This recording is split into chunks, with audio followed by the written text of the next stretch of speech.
Thank God for this opportunity once again. I want to talk about an important aspect of Christian life, and that is prayer.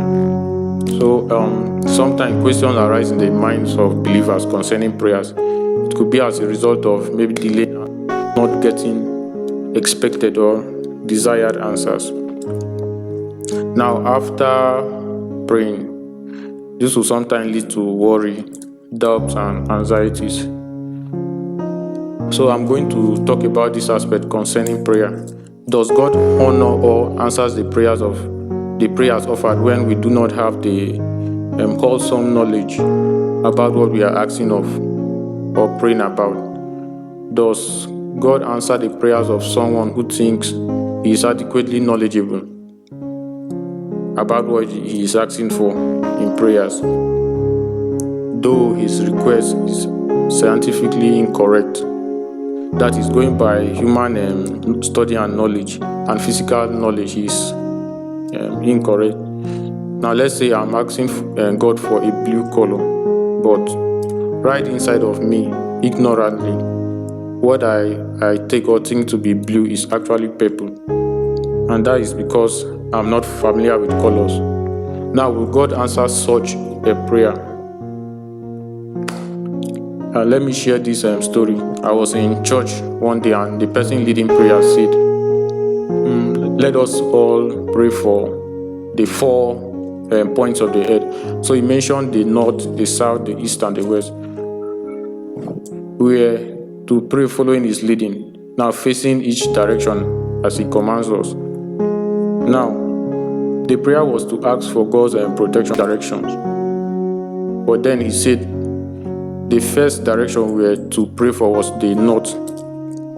So he asked everyone in the church to turn towards the north because we were to follow his leading. Lo and behold, he leading the prayers turned towards the east and instead of the north. So the church had to face the eastern direction too and offered prayers meant for the north on the east.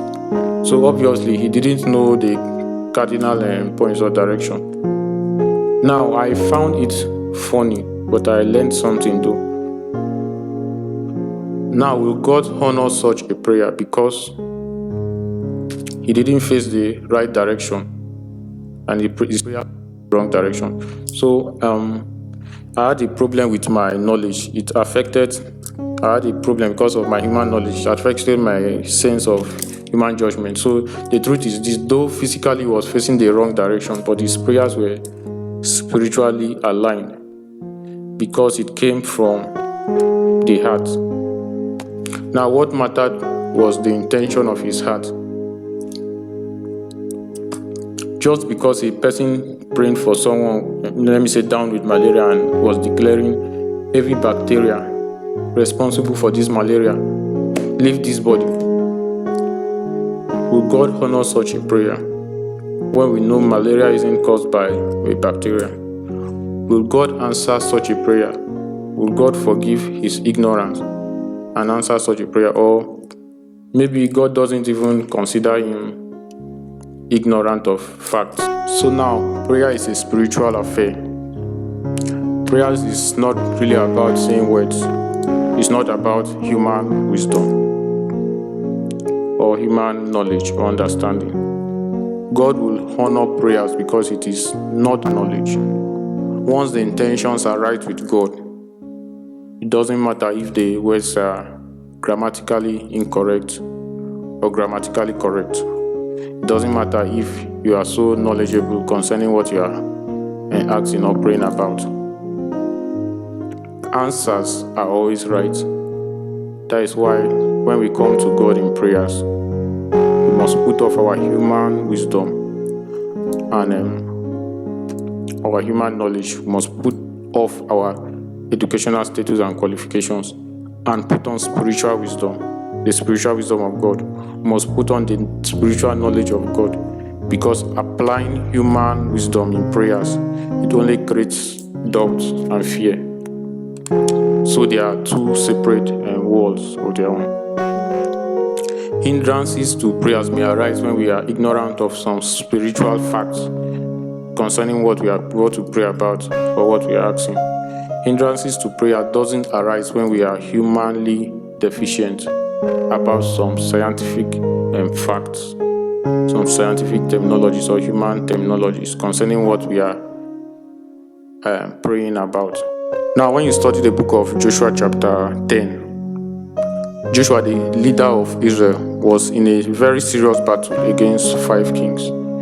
During the battle, he was winning. Joshua was winning the battle, and also he was running out of time. What did he do? He turned to God and commanded the sun and the moon to stand still. Now, this was a serious prayer from the heart and needed an urgent answer from God. God had this prayer. Now the issue is, why will God answer such a prayer that was so scientifically incorrect? Because the sun has always been static. The sun doesn't move. What moves is the earth. Simple science. The earth rotates around the sun, bringing about day. Joshua was ignorant of this fact.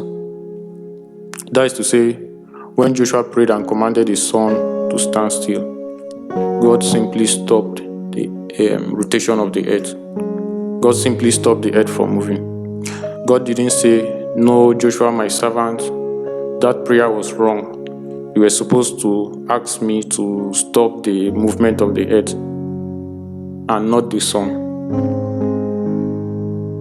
Now, from that passage, as long as the intentions of your prayer is spiritually right and you have the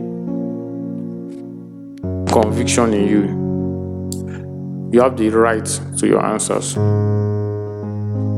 Using human knowledge will become a hindrance to you receiving from God. Just like the man called Naaman in the Bible who was down with leprosy, missed his miracle when asked by the prophet Elijah to wash in the river Jordan to get cured. Now, the human knowledge of Naaman almost reasoned him out of his healing. "How can I get into such dirty water?" he said. Is there no better water I can get into?" So, concerning our requests, we must seek God from our heart. The intentions of the heart is what God looks at. God bless you and